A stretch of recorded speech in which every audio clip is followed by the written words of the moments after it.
रात का आखिरी पहर था। शहर गुलराज के किले की दीवारें ठंडी हवा में हल्की हल्की करहा रही थी, जैसे पुराने जख्मों से भरे हुए बदन की हड्डी जो सदियों का बोझ उठाकर थक चुकी हो। किले के अंदर बुलंद बुर्ज पर खड़े बादशाह जलालुद्दीन सिकंदर ने दूर अंधेरा छांट कर देखा। फासले पर कहीं राजपूतों के मशाल जल रहे थे, छोटी छोटी आग की लकीरों की तरह जो रात के सीने पर दाग सी लगती थीं। उसने धीमा सा सांस लिया। सरहद और भी करीब आ गई है जलाल, उसने खुद से ही कहा। पीछे से पांव की हल्की हल्की आहट आई।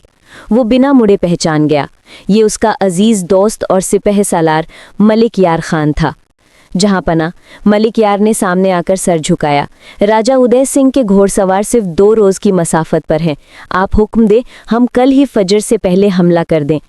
जलाल ने मशाल की रोशनी में उसकी आंखों में झांका, जैसे किसी ने 2 कत्ल होने और 1 शहर बचने की खबर एक ही जुमले में दे दी हो।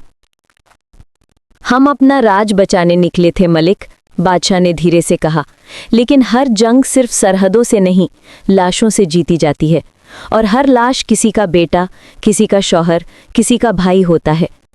मलिक यार ने जरा कड़ी आवाज में कहा, मगर अगर आज हमने तलवार ना उठाई तो कल ये लोग आपके दरबार में घुसकर आपका ताज छीन लेंगे। राजपूत रहमत पर नहीं, सिर्फ इज्जत पर जीते हैं। उनके लिए जंग इबादत है जहां पना। जलाल ने निगाह फिर से दूर उजले धुंधले नुक्तों पर घुमा दी। वही राजपूत मशालें। हम भी इज्जत से जाने जाए मलिक, उसने आहिस्ता कहा। तैयार रखो फौज को, कल सुबह मशवरा होगा। आज रात कुछ और करना है। मलिक यार ने कुछ हैरानी से देखा मगर सवाल न किया, सर झुकाकर मुड़ गया। जलाल चुप सा गया। आज रात उससे मिलना है, उसने दिल ही दिल में सोचा, शायद आखिरी मर्तबा। कैदखाना से महल तक। किले के एक गहरे हिस्से में जहां दीवारें सुर्ख मिट्टी और चूने से बनी थी और हवा में ठंडी नमी थी, एक छोटा सा कमरा था, जिंदानों से हल्का, मेहमान खाने से सख्त। उस कमरे का दरवाज़ा आज आधी रात को खोला गया। जलाल ने अपने जिस्म पर सादा सा नीला लिबास पहना, ताज उतार दिया, कमर से तलवार हटा दी। सिर्फ एक आम सा चोगा और पतला सा कमरबंद, जिसके दोनों सिरों पर छोटी छोटी घंटियां लगी थीं जो चलने से हल्की सी आवाज करती थीं। उसने घंटियों को दबाया कि वो भी चुप हो गईं। आज की मुलाकात किसी बादशाह की नहीं, एक आदमी की थी।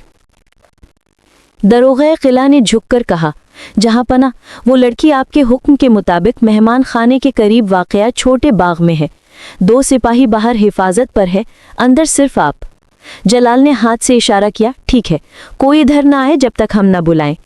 वो तेज कदम नहीं चल रहा था, आज उसके हर कदम में एक अजीब सा बोझ था। बाग के छोटे से दरवाजे तक पहुंच के वो पल भर रुक गया। हवा में फूलों की खुशबू थी, चमेली, मोतिया और किसी अजनबी फूल की खुशबू जो इस मिट्टी की ना लगती थी ना उसके राज की। दरवाज़ा खुला तो वो अंदर आ गई। मीरा, राजपूत कबीले सूर्यवंशी की लड़की, जंजीर से बंधी कैदियों जैसी नहीं बल्कि किसी एहतराम के साथ रुकी गई एक अजीज मेहमान जैसे। उसका कसूर कुछ नहीं था, बस तकदीर ने उसे दोनों दुश्मन कौमों के दरमियान फंसाया था। वो बाग के किनारे पड़े हुए छोटे से चबूतरे पर बैठी थी, बाल जरा से बिखरे, जिस्म पर हल्का सा नीली साड़ी जो काली रात में भी दरिया की तरह लहरा रही थी। हाथ की कलाइयों में मिट्टी की छोटी छोटी चूड़ियां, कुछ टूट चुकी थी, कुछ पहने हुए चमक रही थी। उसने कदम की आहट सुनी तो पलट कर देखा। आंखों में एक पल को अंधेरा, फिर पहचान की रोशनी। बादशाह? जलाल, उसने हल्की मुस्कुराहट के साथ कहा। आज देर हो गई। बादशाह नहीं, जलाल ने धीरे से कहा। आज सिर्फ जलाल आया है जो हर दफा तुम्हें देखकर अपना ताज भूल जाता है। मीरा ने हल्के से हंसकर नजर झुकाई। आपको पता है, हमारे यहाँ राजपूत कहते हैं, जो तलवार भूल जाए उसके हाथ से चूड़ी भी गिर जाती है। जलाल उसके करीब आकर बैठ गया। दोनों के दरमियान सिर्फ एक बांस की छोटी सी मेज थी जिस पर मिट्टी का दिया जल रहा था। दिए की हल्के सोते हुए रोशनी में उसका चेहरा ऐसा लगता था जैसे किसी ने रंगों से नहीं, धूप और मिट्टी से बनाया हो। राजपूतों के कहानियों में तलवार बहुत है जलाल, जलाल ने कहा, मगर तुम्हारी इन छोटी छोटी चूड़ियों का राज अभी तक मुझे समझ नहीं आया। मीरा ने अपनी कलाई उठाई। चूड़ियों के गोल घेरे रंग बिरंगे, सुर्ख, पीली, हल्के सब्ज, मिट्टी के रंग के। ये मिट्टी की चूड़ियां हैं, उसने फख्र से कहा। हमारी माँ कहा करती थी, सोना रूह को आधी खुशी देता है, मिट्टी पूरी। जो चीज़ इस मिट्टी से जुड़ी हो वो दिल के करीब होती है। मगर ये तो बहुत आसानी से टूट जाती हैं। जलाल ने हल्के से एक चूड़ी को उंगली से छुआ।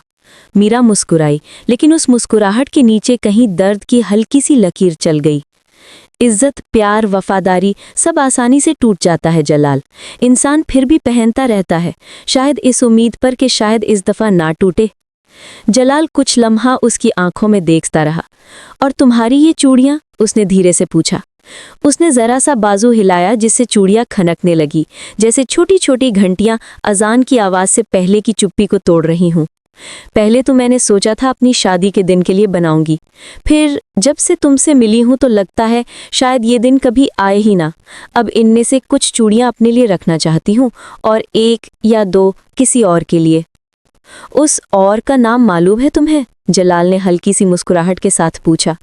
आपका नाम बहुत लंबा है, उसने हल्के से छेड़ते हुए कहा। जलालुद्दीन सिकंदर। हम तो सिर्फ जलाल कहते हैं, शायद यही नाम ज्यादा दिल के करीब है। जलाल ने उसके हाथ की पुश्तनी पर हल्का सा हाथ रख दिया। और तुम्हारा नाम? उसने धीरे से कहा। मीरा। इसका मतलब क्या है? मीरा का मतलब है जिसका मन किसी एक के इश्क में डूब जाए, उसने आंखें झुकाकर कहा। हमारे कहानियों में मीरा वो है जो अपनी पूरी हस्ती से सिर्फ एक को चाहती है, शायद इश्क मिले या ना मिले। फिर तुम? जलाल के अल्फाज अधूरे रह गए। मीरा ने उसके हाथ पर अपनी मिट्टी की चूड़ियों वाला हाथ रख दिया। जब राजपूत लड़की किसी को चूड़ी पहना दे तो मतलब ये होता है कि उसने अपना दिल उसके हवाले कर दिया। जलाल कुछ कहना चाहता था मगर उसके अल्फाज गले में अटक गए। सिर्फ उसने उसके हाथ को जरा मजबूती से थाम लिया। बाग के ऊपर आसमान में चांद बादलों के पीछे से झांक कर फिर छुप गया, जैसे उनका राज सिर्फ चांद ने सुना हो और अब वो भी शर्मिंदा हो। 2 दुनिया, 1 धड़कन। 2 हफ्तों से ये मुख्तसर सी मुलाकातें चल रही थीं। दिन भर किला फैसलों, नक्शों, जंगों के जिक्र से गूंजता। रात को वही किला उसी बादशाह को छुपा लेता जो एक राजपूत लड़की के सामने सिर्फ जलाल बन जाता। एक रात मीरा खामोश थी। बाग में भलों के साए लंबा होकर उनके दरमियान गिर गए थे। तुम परेशान हो?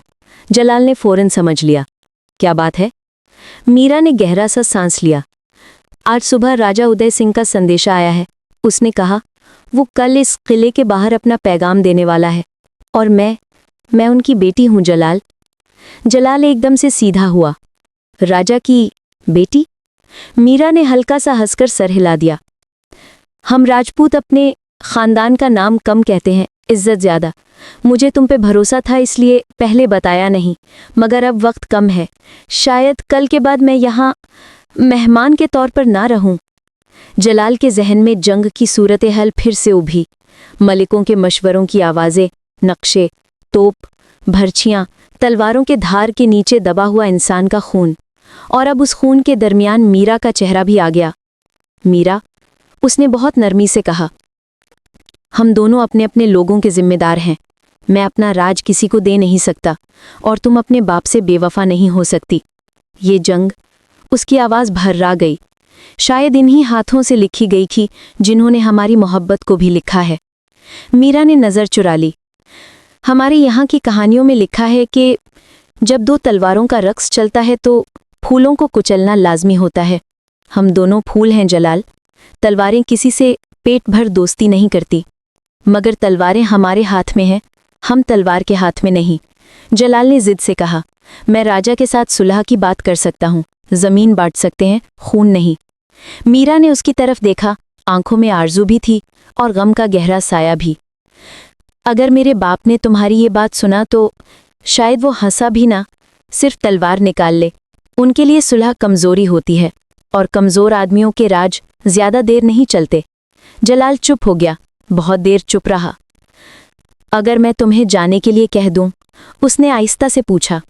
अपने बाप के किले में वापस, अपने लोगों में, अपनी इज्जत के दरमियान हम दोनों अलग अलग रास्तों पर चलकर अपने अपने आवाम को बचाने की कोशिश करें। क्या तुम? उसने हिचकिचाहट से उसके चेहरे को देखा। क्या तुम चली जाओगी? मीरा ने उसकी तरफ एक गहरी, बहुत गहरी नज़र से देखा। जलाल, उसने धीमे से कहा, अगर मैं जाऊंगी भी तो अपना कुछ ना कुछ यहाँ छोड़ जाऊंगी, वरना मैं कौन हूँ? सिर्फ एक बादशाह मेहमान, या एक दुश्मन के किले में फंसी हुई राजपूत लड़की? मैं चाहती हूँ कि तुम्हारे लिए मैं कुछ और हूँ। उसने अपनी कलाई से एक मिट्टी की चूड़ी निकाली। वो चूड़ी सब्ज रंग की थी, जिसमें हल्के हल्के नक्श बने थे, जैसे कच्ची बेल किसी दीवार पर पच जाती है। ये क्या है? जलाल ने कहा। ये मेरी पसंदीदा चूड़ी है, माँ ने खुद बनाई थी। मुझे कहा था जिस दिन तुम्हें असल प्यार हो, ये चूड़ी उसको दे देना, वरना इन्हें मिट्टी में गाड़ देना। मैंने बहुत सोचा था कि शायद ये चूड़ी मेरी शादी के दिन पहनूंगी, मगर उसने उस चूड़ी को अपनी उंगलियों में घुमाया। लगता है मेरी किस्मत में कोई और दिन लिखा था। जलाल ने हाथ बढ़ाया, मगर मीरा ने चूड़ी फौरन नहीं दी। पहले उसने चूड़ी के अंदर उंगली से कुछ खुरचा। आंखों में आंसू आ गए थे, लेकिन हाथ मजबूत था। मैं लिख नहीं सकती आपकी ज़बान में, उसने हल्की हंसी से कहा, मगर राजपूती अक्षर में एक लफ्ज़ लिख रही हूँ। जब कभी आपको ये चूड़ी मिले या याद आ गई, तो समझ लेना कि उसमें लिखा लफ्ज़ मीरा है, और मीरा का मतलब तुम जानते हो। फिर उसने वो चूड़ी जलाल के हाथों में रख दी। जलाल ने चूड़ी को ऐसे पकड़ा जैसे किसी ने उसे अपनी रूह का हिस्सा दे दिया हो। देर तक वो कुछ न कह सका। आखिर सिर्फ यही कह पाया, मैं वादा करता हूँ मीरा, मैं अपने आप से भी लड़ जाऊंगा, मगर तुम्हारी रूह को शर्मिंदा नहीं होने दूंगा। अगर जंग आई भी तो ये याद रखूंगा कि दुश्मन के किले में एक ऐसी लड़की थी जिसने मुझे प्यार का मतलब समझाया। मीरा ने सिर हिला दिया। बस इतना याद रखना, उसने धीमे से कहा, कि अगर कल हमारी तलवारें एक दूसरे के खिलाफ भी हों तो हमारी दुआएं एक दूसरे के लिए होंगी। राजपूत लड़की अपने दुश्मन के लिए भी दुआ कर सकती है जब उससे प्यार कर बैठे। उस रात दोनों ने बहुत सी बातें की, बहुत सी खामोशियां भी शेयर की। फिर सूरज उगने से 1 घंटा पहले मीरा को वापस उस कमरे में ले जाया गया जहां वो रखी गई थी। जलाल किले के बुर्ज पर चला गया, लेकिन इस दफ़ा उसके हाथ में मिट्टी की एक चूड़ी थी। पैगाम जंग। अगली सुबह किले के बाहर राजपूत फौज की सफ़ें खड़ी थीं। झंडे हवा में लहरा रहे थे। घोड़ों की आवाज़ें, सिपाहियों के नारे, तलवारों का चमकना, सब मिलाकर जंग का नगमा बजा रहे थे। जलाल किले की दीवार पर खड़ा था अपने सारी फौज के साथ। बगल में मलिक यार, पीछे सिपाहियों की कतारें। नीचे फासले पर राजा उदय सिंह अपने घोड़े पर सवार था। सीना चिपसेट, आंखों में आग, सर पर राजमुकुट। उसके पीछे राजपूत सिपाही तलवारों और भर्चियों से लथपथ, जिनके चेहरों पर जंग से पहले वाली भी भूख थी और खून का प्यास भी। राजा ने घोड़े को जरा आगे करके पुकारा, जलालुद्दीन सिकंदर, सुनो राजपूत का पैगाम। जलाल ने हाथ उठाया, संकेत दिया कि किले पर मोर्चा संभाले सिपाही खामोश हो जाए। बोलो राजा उदय सिंह, उसने ऊपर से जवाब दिया। हम तुम्हारा पैगाम सुनने को तैयार हैं। राजा के चेहरे पर हल्की सी तहकीर भरी मुस्कुराहट आई। तुमने हमारी जमीन पर कब्जा किया, हमारे गांव जलाए, हमारे जवान कैद किए। तुम्हारी बादशाहत तलवार की धार पर खड़ा है, न कि इंसाफ पर। आज राजपूत तुमसे जमीन भी मांगेगा और इज्जत भी। जलाल ने कमकपान से भरे जज्बाती नारे सुने जो राजपूतों के लश्कर से बुलंद हुए। उसने अपने जहन में मीरा का चेहरा लाया। क्या वो भी यहीं कहीं इन्हीं सफ़ों में होंगी, पर्दा के पीछे, या फिर किसी खेमे के साए में, या फिर अभी तक कैदखाने के कमरे में? दिल ने बहुत सारे सवाल किए, मगर वक्त कम था। राजा उदय सिंह, जलाल ने पुरसुकून लेकिन मजबूत आवाज में कहा, हमने तुम्हारी ज़मीन पर इजारा हुत नहीं, हुकूमत का हक जमाया। तुम्हारी कौम हमारी रियाया में से है। हम चाहें तो तुम्हें तख्ते दिल्ली से फरमान भेजकर भी तुम्हें हुक्म दे सकते हैं, मगर हम सुलह चाहते हैं। आओ ज़मीन बांट लेते हैं, तुम्हें तुम्हारा हिस्सा मिलेगा, हमें हमारा। खून बहने से बेहतर है कि कलम चल जाए। राजपूत लश्कर में हल्की सी हलचल हुई। सब इतने शदीद जंग की उम्मीद में थे कि उन्हें सुलह का लफ्ज़ बेगाना लगा। राजा उदय सिंह का चेहरा सख्त हो गया। राजपूत तलवार से जीता हुआ हक कलम से नहीं देता, और न ही राजपूत किसी गैर की रियाया बनकर जीता है। तुम्हारा पैगाम सिर्फ कमज़ोरी की बू देता है जलाल। अगर तुम्हें जंग से डर लगता है तो अपना ताज किसी और को दे दो। ये लफ्ज़ किले की दीवारों से टकराकर वापस जलाल के सीने में गूंज उठे। मलिक यार ने उसकी तरफ देखा। जहाँपना, दुश्मन आपके आदर को ललकार रहा है जहाँपना। आज अगर हमने जवाब न दिया तो कल अपने ही लोग आपके खिलाफ खड़े होंगे। जलाल की मुट्ठी अनजाने में बंद हो गई। उंगलियों में कुछ सख्त और नाजुक सा महसूस हुआ। मीरा की मिट्टी की चूड़ी जो उसने आज अपनी कलाई के अंदर छिपाकर बांध रखी थी ताकि किसी को नजर न आए, उस चूड़ी की हल्की सी चिल्हट उसे याद दिला रही थी कि कभी कभी इज्जत प्यार दोनों के बीच फासला बहुत कम रह जाता है, मगर चलते वक्त फिर भी दोनों को चूर चूर कर देता है। राजा उदय सिंह, जलाल ने जरा सर्द लेकिन मजबूत लहजे में कहा, हमारे लिए अपनी रियाया की जान बहुत कीमती है, लेकिन हमारी इज्जत भी किसी से कम नहीं। तुमने अगर कलम से बात करने से इनकार किया तो अब तलवार से ही जवाब देना होगा। जंग तुम्हारी मर्जी से होगी, मगर उसका अंजाम तकदीर लिखेगी। राजा ने तलवार निकालकर आसमान की तरफ उठा दी। तो फिर तकदीर लिखी जाए आज, वो चिल्लाया। राजपूत लश्कर से नारे बुलंद हुए। किले की दीवारों पर भी ढोल बज उठे।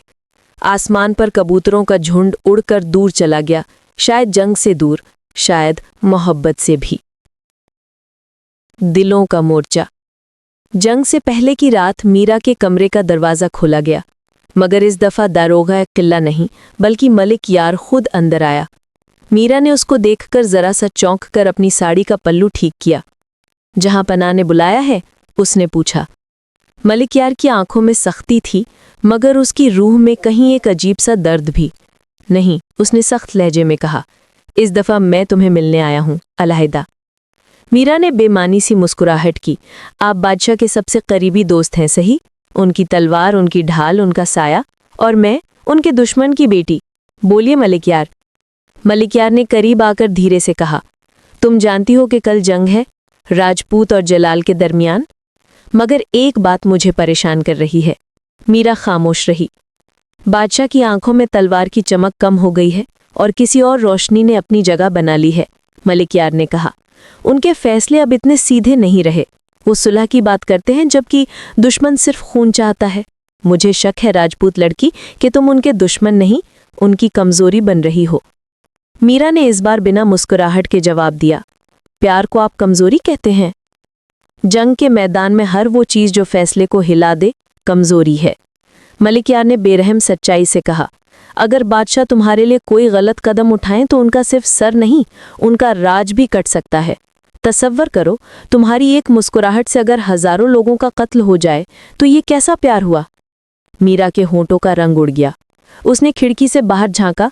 दूर किले की दीवार दिख रही थी, जिसके उस पार खड़े जलाल को वो कितनी रातों से मिलती रही थी। तुम क्या चाहते हो मलिक यार? उसने खौफ से पूछा।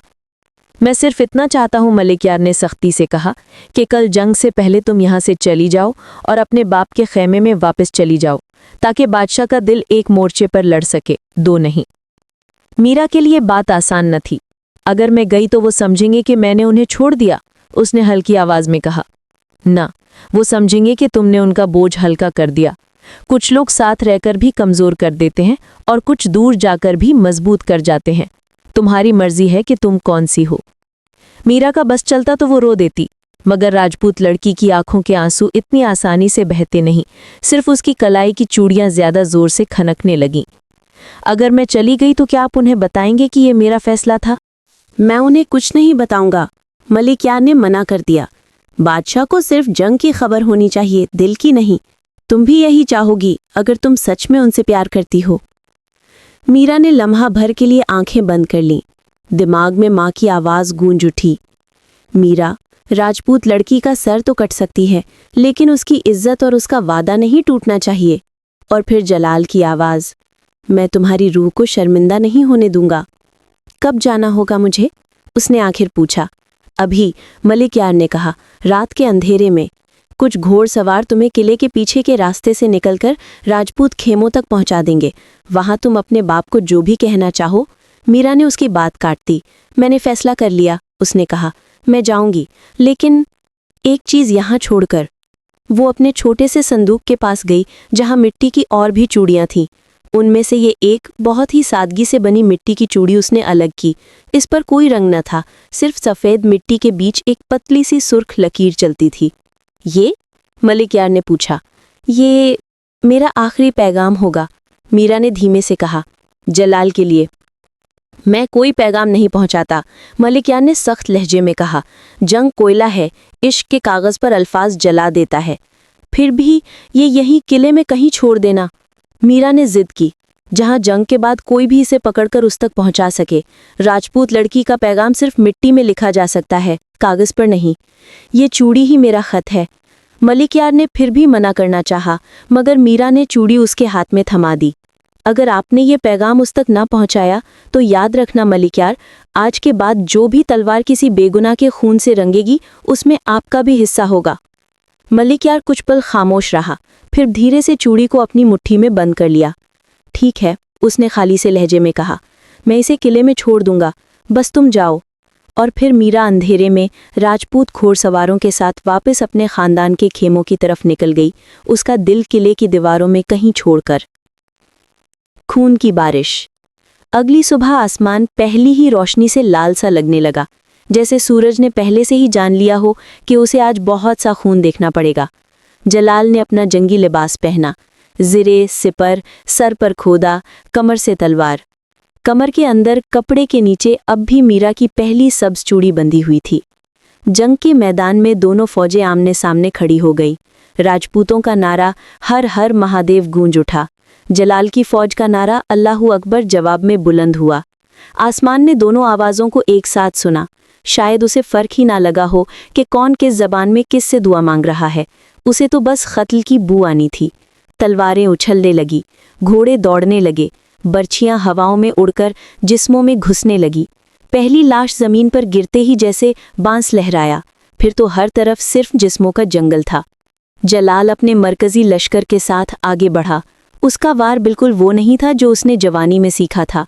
आज हर वार उसे ये याद दिलाता था कि उसके हर फेर के साथ किसी माँ का लाल गिर रहा है, लेकिन वो रोक भी ना सकता था।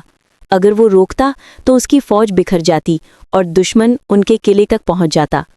बादशाह बाएं जानिब से राजपूत घोड़सवार तोड़कर आ रहे हैं, एक सिपाही ने चीख कर कहा। जलाल ने सिग्नल दिया, मलिक यार, उन्हें रोको। मलिक यार लश्कर के बाएं हिस्से में अपने घोड़सवारों के साथ भरपूर लश्करों के दरमियान गुजर गया। धूल का बादल उठा, जिसमें से सिर्फ तलवारों का चमक दिखाई देता था। राजपूत की तरफ से भी एक नया जर्नैल आगे बढ़ा। उसका चेहरा जर्रा से उठते धूल के पीछे थोड़ा धुंधला सा दिख रहा था, मगर उसकी आवाज़ रोशन थी। बादशाह जलाल, उसने चीख कर कहा, आज का दिन याद रखना। आज सूर्यवंशी खानदान का एक सिपाही तुम्हें दिखाएगा कि इज्जत के लिए कैसी जान लड़ाई जाती है। जलाल ने उसके वार का जवाब दिया। तलवारें टकराईं, चिंगारियां ओढ़ीं, घोड़ों ने झटका लिया। एक लम्हा को जलाल को लगा कि उस जर्नेल की आंखों में कहीं मीरा की परछाई है, लेकिन फिर तलवार ने उसका ध्यान तोड़ दिया। जंग बहुत देर तक चली। तलवारों का रक्स, बर्छियों का तनाव, तीरकाशों की सफ़ें, हर चेहरा खून और धूल से लाल हो गया। सूरज सर पर आया तो मैदान से पसीने और खून की मिली झिल्ली ज्यादा तेज उठने लगी। जिस जिस्म पर जख्म न था वो भी धूल से लिपटा हुआ था, जैसे जंग ने उसे भी बेइज्जत समझकर मिट्टी में घसीट लिया हो। दोपहर के करीब राजपूतों की सफ़ें थोड़ी पीछे हटने लगी। जलाल की फौज ने जोरदार हमला किया। राजपूत जर्नैल जो पहले उनके सामने गरज रहा था, अब घायल होकर पीछे हट गया। मगर उनके लश्कर के बीच से एक नया घोड़सवार आया। सर पर गेंदा सा मुकुट, हाथ में सुर्ख पलकी जैसी धज्जियों से सजी हुई तलवार। ये राजा उदय सिंह खुद था। जलाल, उसने चिल्लाकर कहा, आज का फैसला हम दोनों के दरमियान तलवार करेगी। या तू जिंदा रहेगा या मैं। जलाल ने भी घोड़ा आगे बढ़ाया। अगर सिर्फ हमारी मौत से ये जंग रुक जाती है तो फिर आओ, ताकि कम से कम हजारों की जान बच जाए। दोनों घोड़े एक दूजे की तरफ दौड़े। तलवारें टकराईं। आसमान ने सिफारिश ना की, हवा ने रोकने की कोशिश नहीं की। जमीन ने दोनों के घोड़ों के ठोकरों को झेला।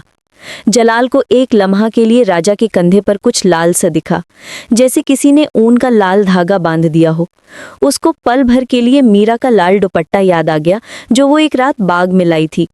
इस एक पल की गाफलत में राजा का वार बहुत कुर्बत से उसके सीने के पास से निकला, जिर्रा पर चिंगारियां बिखेरता हुआ। मलिक यार दूर से चीखा, जहां पना, ख्याल रखिए। मगर उस चीख पर जंग की आवाज़ों का पर्दा पड़ा था। कबीले की इज्जत जंग के बीच राजपूत खेमों के पीछे एक अलग ही हंगामा था।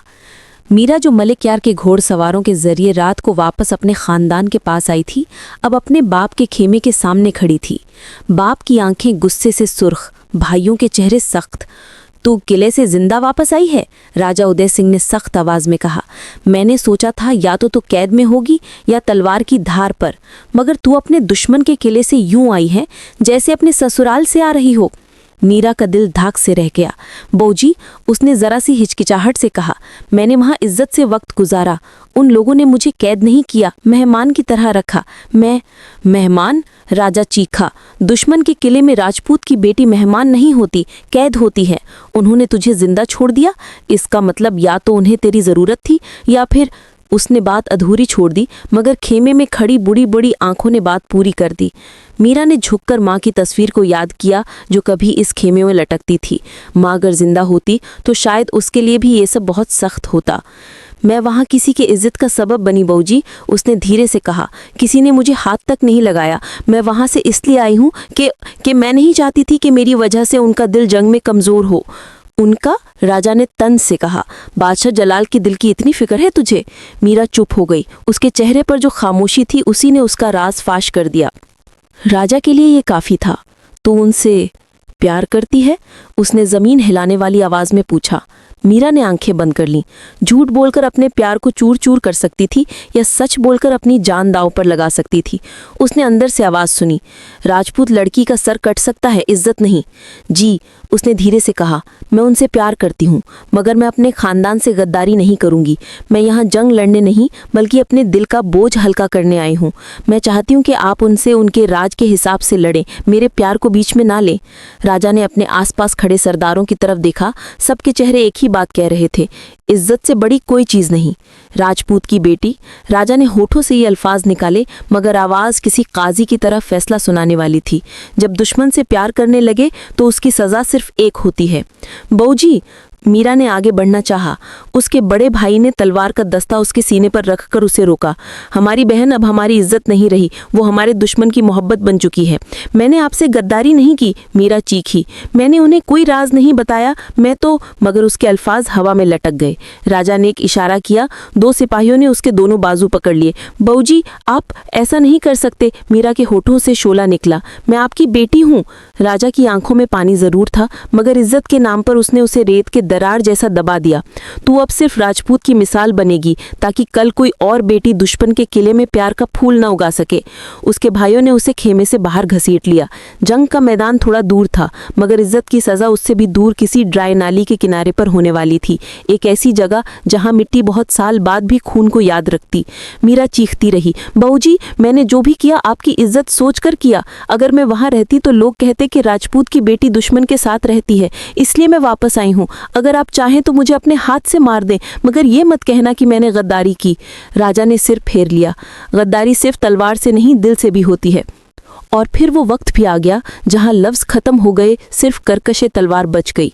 राजपूत कौम की इज्जत, राजपूत खानदान का फर्ज, राजपूत बाप का दिल, सब मिलकर एक फैसला बन गए। मीरा की चीखों की आवाज जंग के ढोल, तलवारों, नारों के दरमियान खो गई। बस मिट्टी ने सब कुछ महसूस कर लिया। उसके टूटे चूड़ियों का टुकड़ा जो उसने किले से वापस आने के बाद भी कलाइयों से नहीं उतारा था, खून में तर होकर उसके साथ ही मिट्टी में मिल गया। अब वो चूड़ी नहीं थी, एक पैगाम था जो अब भी जमीन की तहों में कहीं छुपा हुआ था। आखिरी पैगाम के मोहब्बत। जंग शाम तक चली। दोनों तरफ से इतनी लाशें गिर चुकी थीं कि जमीन का असली रंग देखना मुश्किल हो गया। आखिर में कोई भी जीत कर नहीं, सिर्फ जिंदा रहकर मैदान से निकला। राजपूत फौज पीछे हट गई, अपने कदमों के साथ बहुत सारी लाशें, बहुत सारे जख्म, बहुत सारे सवाल लेकर। जलाल की फौज ने मैदान पर कब्जा रख तो लिया, मगर उनके चेहरों पर भी खुशी का नामो निशान न था। जिंदा बचे सिपाही भी लाशों के बीच से गुजरते हुए सिर्फ इतना सोच रहे थे, कल हम भी इनकी जगह होते। किले में वापस आकर जलाल अपने खैमे में अकेला बैठ गया।